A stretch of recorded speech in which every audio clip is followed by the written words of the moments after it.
బాగుంది అమ్మ సమయంలో నాకు ఒక ఆపద వచ్చి ఉన్నది. అది కాలికి రాయి తగిలి సెప్టిక్ అయి ఉన్నది.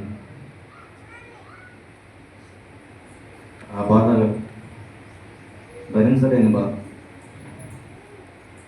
కాలితో ఎన్నో కత్తెరలో కట్టుబొట్ట దుర్చి ఎంతో వేదన నరకం చూశాను. ఆ సమయంలో పెదాలతో దేవుని అడుగుతాను, కాదు నన్ను తగ్గించయ్యా. నా హృదయంతో అడగట్టేది, ఏదో పైపోయిన పెదాలతో అడుగుతాను. డాక్టర్ గారు 6 నెలలకి నా కాలు ఆ నల్లిబొట్టు దయ తగ్గేసరికి దేవుని కృప వల్ల 2 నెలల నా కాలు నయమైనది. దేవుని స్తుతించు, నేను మధ్య విడిపోయాను. మళ్ళీ అదే పేకాట, అదే తాగుడు బతుకుతున్నా. నా భార్య ఇంతగా స్వస్థపరిచి దేవుడికి సన్నిధిలో నువ్వు రాయా అంటే నేను ఒక సినిమా డైలాగ్ చెప్పాను.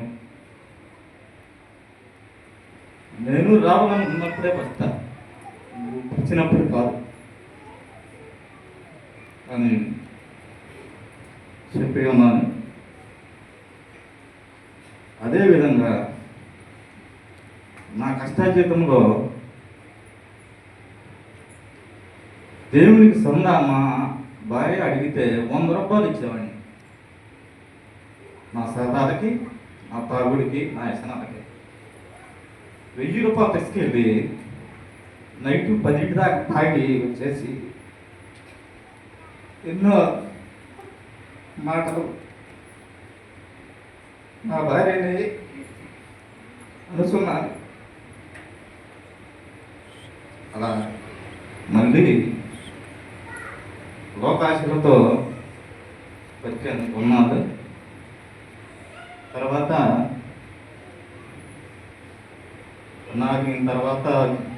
గ్యాస్ ప్రాబ్లం నాకు వచ్చినది, భరించలేని గ్యాస్ ప్రాబ్లం. ఒకరోజు 6 మాత్రలు వేసుకున్నాను, అయినా కానీ తగ్గలేదు. అయ్యగారి దగ్గరికి వచ్చి ప్రార్థన చేసుకున్న తర్వాత కొంచెం రిలీఫ్గా ఉంది. మళ్ళీ మరుసటి రోజు డ్యూటీకి వెళ్ళాను. డ్యూటీకి వెళ్ళి మళ్ళీ అదే గ్యాస్ ప్రాబ్లం. అయ్యగారి చేత ప్రార్థన చేసుకున్నా మళ్ళీ రిలీఫ్ అవుతుంది. మళ్ళీ బయటికి వెళితే అదే గ్యాస్ ప్రాబ్లం. అయ్యగారు చర్చిలో నేను నిద్ర చేస్తాను, అయ్యగారు కొనుక్కుంటాను అయ్యగారు అన్నా. అప్పుడు అయ్యగారు రోసయ్య మొత్తం వచ్చి నా గురించి దేవుడికి అడుగుతున్నారు, ప్రాబ్లం అయ్యాయా అని. ఎమ్మన్నా నాకు రిలీఫ్ వచ్చింది. ఇంటికి వస్తావా, ఇప్పుడు ఎట్లా ఉంది, ఇంటికి వస్తావంటే సరే బాగానే ఉందంటే, మా తమ్ముడు గ్యాస్ ప్రాబ్లం నమ్మేది కాదు బావగారు అని రోసయ్యకి చెప్పి అంబులెన్స్ని పిలిపించి అన్నాడు. అయ్యగారి ప్రార్థన అంబులెన్స్ రోడ్డు మీద ప్రార్థన చేసి ఏం కాదు ఎస్ బాబు అని ఎక్కించి ఉన్నారు. ఆ నైట్కి నర్సాపేట చేరుకున్నాను. నేను నర్సాపేట చేరుకున్నాక ఒక నైట్ నుంచి నాకు మందులు ఇచ్చి పంపించారు, తగ్గితే ఏం కాదని. మళ్ళీ ఊరికి వచ్చి డ్యూటీలో జాయిన్ అయ్యాను. హోటల్ సేవలో పనిచేస్తున్నాను. డ్యూటీలో జాయిన్ అయ్యాక అదే వేదన, అదే గ్యాస్ ప్రాబ్లం. మళ్ళీ అయ్యగారి దగ్గరికి వచ్చాను, వచ్చి ప్రార్థన చేయించాం. ఏమైందో తెలియదు, ఇంకా ఏంది జరిగిందో తెలియదు. నాకు ఒక ఆలోచన వచ్చింది, ఎక్స్రే తీపించుకుంటే ఏ విధమైన ప్రాబ్లమైనా చెప్తారని అంజిరెడ్డి హాస్పిటల్కి వెళ్ళాను. అక్కడ గ్యాస్ ప్రాబ్లం ఎక్కువగా ఉంది, మీకు కిడ్నీలో రాళ్ళు ఉన్నాయి, ప్రసిద్ధిలో రాళ్ళు ఉన్నాయి, మీకు మొత్తం క్లీన్ చేయాలి అని డాక్టర్ గారు చెప్పారు. అయితే అంత డబ్బు పెట్టే స్తోమత నాకు లేదు. మా బావగారు వాళ్ళు మొత్తం వచ్చి చూసి ఏందబ్బా ఏం చేద్దామని నిశ్చయించుకొని మాట్లాడుకుంటున్నారు. ఆ రోజు ఏమీ తినలేదు. సాయంత్రం పూట బయటకు వచ్చి ఒక ఇడ్లీ తిన్నాను, మళ్ళీ గ్యాస్ ఎక్కువైంది. ఎక్కువైన తర్వాత మళ్ళీ అంబులెన్స్ నర్సాపేట. అక్కడికి వెళ్ళిన తర్వాత ఒక వారం రోజులు నాకు మందులు వాడారు. ఆ గ్యాస్ ప్రాబ్లం తగ్గింది. తగ్గినాక అయ్యా ఈ రాళ్ళు తీసేసే మిషన్ మా దగ్గర లేదు, గుంటూరు వెళ్ళమని వాళ్ళు చెప్పారు. సరేనని అంబులెన్స్ ఫోన్ చేసి గుంటూరు వెళ్ళినాక ఆ వార్డులు నేను ఎప్పుడు వెళ్ళలేదు. అక్కడికి ఆ వార్డులు కనుక్కోవడం కష్టమయ్యి నాకు ఇసుకుట్టి మా బామ్మర్ది గుంటూరులో వాచ్మెన్గా చేస్తున్నాడు. అతని దగ్గరికి వెళ్ళాను. అతని దగ్గరికి వెళ్తే ఈ హాస్పిటల్లో ఎవరో నాకేం తెలియదు, ఎవరు పట్టించుకోవడం లేదు అని నా భార్య నేను అనుకున్నాను. అనుకొని ఏమైతే అదైంది. గోరంట్ల దోసన్న గారి మందిరానికి వెళ్ళి ఒకరోజు గడిపి తర్వాత మన ఊరు వెళ్దామని నేను ఇద్దరం అనుకున్నా. తర్వాత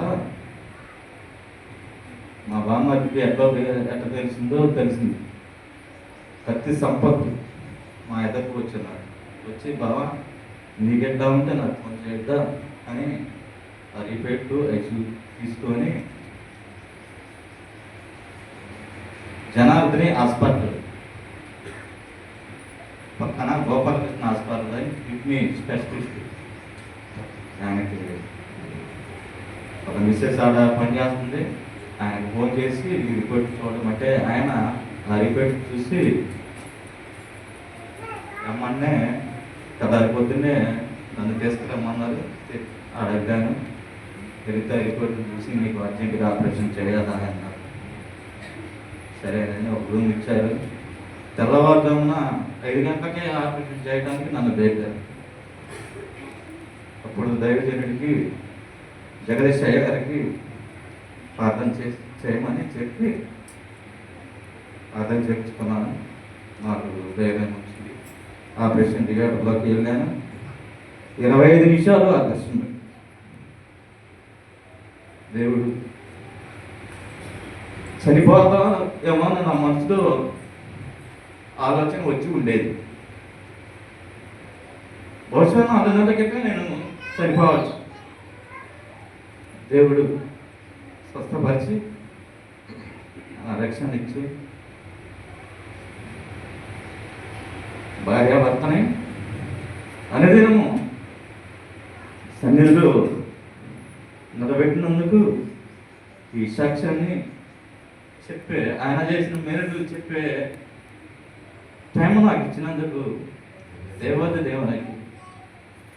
వందనాలు చూపిస్తూ ఈ సాక్ష్యం యేసయ్యకే మహిమ ఘనత ప్రభావం నుంచి తెచ్చుకున్నాడు. హల్లెలూయా. గట్టిగా చప్పట్లు కొట్టి